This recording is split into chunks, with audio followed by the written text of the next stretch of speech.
we need to try to analyze here is to understand what are the strengths and weaknesses. We are doing a SWOT analysis, for example, digital brain and biological brain. So we have biological brain, we are humans, and then we have the AI, which is supposed to help us with their digital brain. But let's try to understand what they could do or what they could do better than us. So in terms of strength of digital brain, this is what I have been saying for time and again, speed, accuracy, memory, almost perfect level. And you can remember it by the one phrase, SAM, S-A-M, S-A-M, SAM stand for speed, accuracy, and memory. So processing speed, absolutely outstanding, unlimited memory, and precision level accuracy. We cannot beat them. I think we have already accepted these strengths from any technology, any automation, and usually we don't really challenge it or we don't try to compete with it. So that's absolute advantage of the digital brain.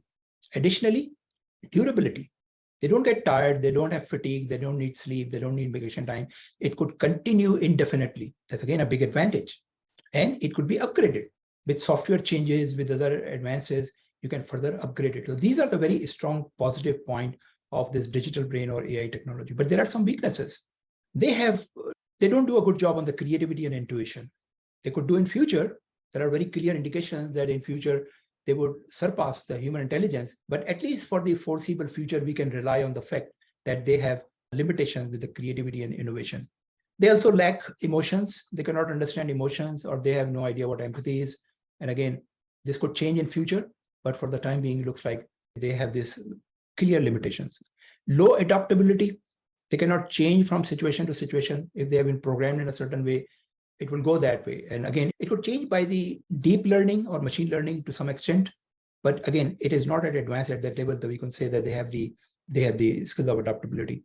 And power dependence. So of course, these are machines. They need some power to operate, like electricity or battery power. So these are in a nutshell, very high level characteristics of a digital brain. Now we are contemplating, we are the boss right now, right? We are still the boss. And we could decide what to delegate to digital brain or not. But let's see where we need help. So let's look at the human strengths. So of course, we are the master in creativity and intuition. Computers are nowhere close to our level of creativity and intuition. Emotional intelligence, again, no comparison with humans when it comes to the machines. Adaptability, we can adopt. This is what we are trying to do now. Based on the changing situation, we are trying to adopt. Critical thinking, again, very unique human skill. Energy efficiency, we can work on very low level of energy. We don't work like plug in, plug out. We could continue working as long as we want with little energy as well. Weaknesses, of course, we cannot compete computers on the processing speed, so that becomes our weakness.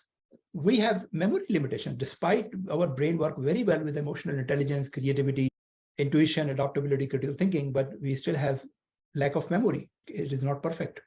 And vulnerability. We can get sick. We need sleep. We need rest. We have ups and down times. So we are vulnerable, not as durable as machines. And finite lifespan. So there is not indefinite time or age for us to keep working. There would be an end of our capabilities or decline of capabilities. And that is where we would again be helpless. So this is a very high level overview of strengths and weaknesses between digital brain and biological brain, or you could say that between your strength and the person who is willing to work for you. Isn't it a perfect match to create this partnership?